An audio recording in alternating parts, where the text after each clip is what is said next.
Bantam Doubleday Dell Audio Publishing presents Star Wars, Vision of the Future, Book 2 in the 2-volume series, The Hand of Thrawn, by Timothy Zahn.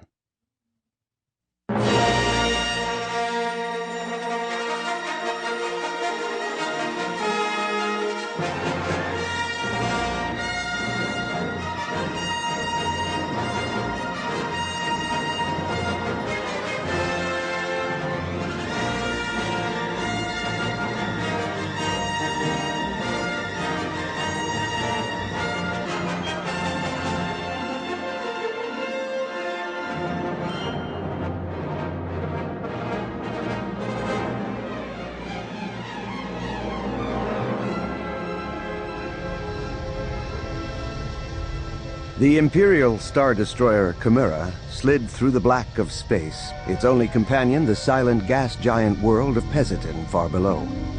Admiral Pillion was standing at the forward viewport, gazing out at the dead planet, when Captain Ardiff arrived on the bridge. "Report from Major Hatch, Admiral," he said briskly. "All damage from that pirate attack has been repaired. Your ship is back to full fighting readiness." "Thank you, Captain," Pillion said. "Oh, and the Sensor Stealth Assault Shuttle you sent on the attacker's escape vector also just checked in. Still no trace." Pillion nodded. "Have them try one more system. We can transmit that far without relays. If they haven't picked up the trail by then, order them back." "Yes, sir," Ardiff murmured. Even without looking, Pillion could sense Ardiff's hesitation. "A question, Captain?" he prompted. "It's this communications blackout, sir," Ardiff said. "I don't like being so completely out of contact this way. It's like being blind and deaf. And frankly, it makes me nervous." "I don't much like it myself," Pillion conceded. "But the only ways to make contact with the outside universe are to either transmit to an Imperial relay station or punch our way onto the holonet.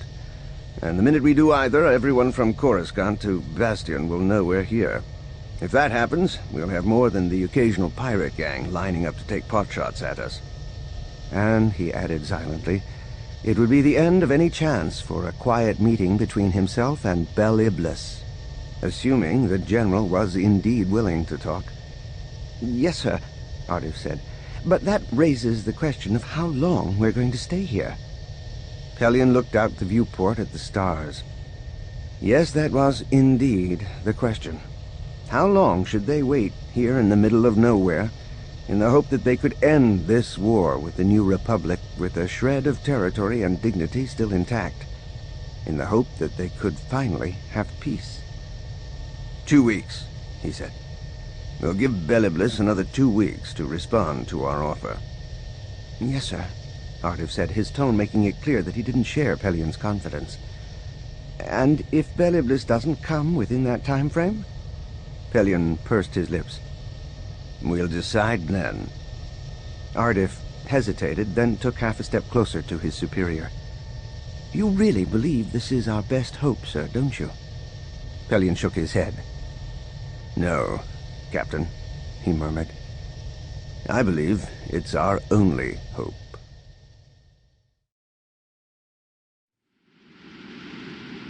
The wedge of approaching Sienar patrol ships broke in perfect formation to both sides, and the Imperial Star Destroyer Relentless glided smoothly between the reforming clusters toward its designated orbital position. "Very impressive," Moff Dizra growled to the slim man beside him. "I trust you didn't haul me all the way out here just to watch the Croctarian Home Defense Forces maneuvers." "Patience, Your Excellency," Major Groden Tierce said quietly at his side. "I told you, we had a surprise for you." Dizra felt his lip twist. "Yes, that's all," Tierce had said. "And as for Flim—" Dizra shifted his gaze to the Admiral's chair. Their tame con man was sitting there, bold as brickbrass, in his blue skin makeup, glowing red eye surface inserts, and his white Grand Admiral's uniform. The absolute laser-trimmed image of Grand Admiral Thrawn, a masquerade solidly believed by every Imperial aboard the Relentless from Captain Dorja on down. Trouble was, there weren't any Imperials on the planet below them, far from it. Croctar was, in fact, deep in New Republic territory, with every bit as much military firepower as one would expect such a world to have. "Transmission from the surface, Admiral," the comm officer called from the portside crew pit. "It's Lord Superior Bosmihi, chief of the Unified Factions." "On speaker, Lieutenant," Thrawn said. "Lord Superior Bosmihi, this is Grand Admiral Thrawn. I received your message. What may I do for you?" Dizra frowned at Tierce. "They called us," he muttered. Tierce nodded, a small but satisfied smile playing around his lips. "Shh," he said. "Listen." "We offer you greeting, Grand Admiral Thrawn, and we congratulate you most heartily on your triumphal return." "Thank you," Thrawn said smoothly. The Bosmihi continued soberly. "There is no longer any order emanating from Coruscant. No focused goals, no clear structures, no discipline. 1,000 different alien species tuck the galaxy in 1,000 different directions. The Empire is said to be weak, yet I perceive that you still have great strength. On behalf of the unified factions of the Croctari people, I would like to petition you for readmission to the Empire." Dizra looked at Tierce, feeling his jaw drop a few millimeters. "Readmission?" he hissed. Tierce smiled back. "Surprise, Your Excellency." "On behalf of the Empire, I accept your petition," Thrawn said. "You no doubt have a delegation standing ready to negotiate the details?" "Yes, my delegation does indeed await your pleasure." Tierce turned to Dizra. "Croctar's the first, but it won't be the last. We already have transmissions from 20 other systems whose governments would like Grand Admiral Thrawn to drop in for a chat." Dizra snorted. "Yes, but is gaining a system or two worth the risk of possibly scaring Coruscant into action? What's going on that you aren't telling me?" Tierce seemed to measure him with his eyes. "All right," he said. "Have you ever heard the phrase, the Hand of Thrawn?"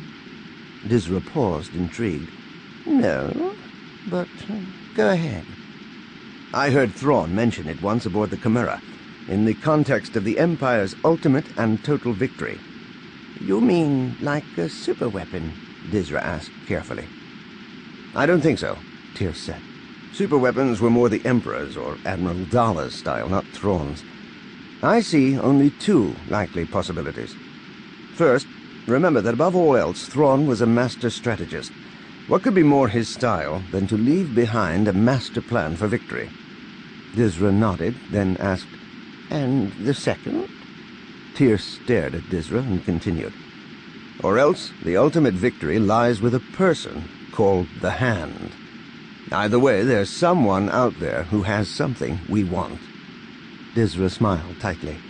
Suddenly it was clear as polished transparasteel. "And so, in order to lure that someone into the open, you've decided to parade our decoy around a little." Tierce inclined his head slightly.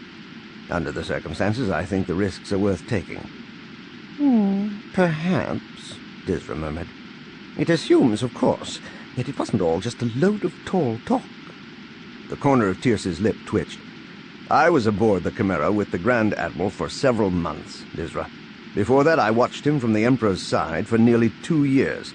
Never in all that time did I hear him make a promise he wasn't able to carry out. If he said the Hand of Thrawn was the key to ultimate victory, then it was. You can count on it." Although they hovered over Batui, there were no planets visible from the bridge of the Imperial Star Destroyer Tyrannic. No planets, no asteroids, no ships, no stars. Nothing peeked through the ship's cloaking shield. They'd been flying like this for a month now, completely blind and deaf to the rest of the universe outside their insular existence. There was a step on the command walkway beside him. "Preliminary report from Probe 2, sir," Intelligence Chief Oysan said. "The warship count around Batui has gone up to 56. Nalgal shook his head in wordless amazement. From the beginning, he'd had doubts about this mission. The idea that the Bothan homeworld would become a focal point for any military act. Sample complete. Ready to continue?